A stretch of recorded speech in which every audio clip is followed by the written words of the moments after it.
首先，开启右下角的音量，左键按2下，选择选项，选择内容，然后混音器装置这个音效输入，录音输入，收到了哦。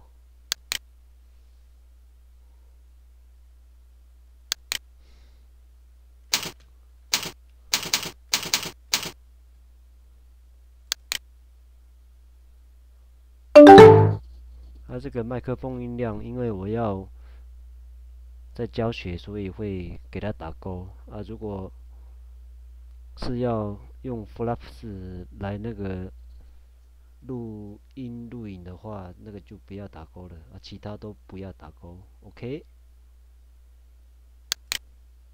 这个的话就是这个立体声混音，这个我的没办法调，我就会到控制台找了，这边设定控制台，收到了哦。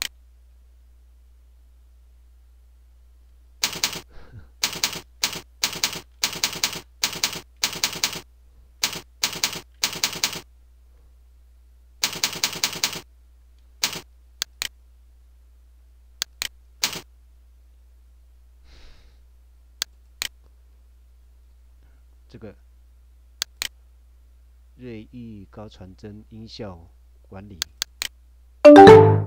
这个录音这个可以把它调到这边这个位置，这样，要不然调太大会容易破音。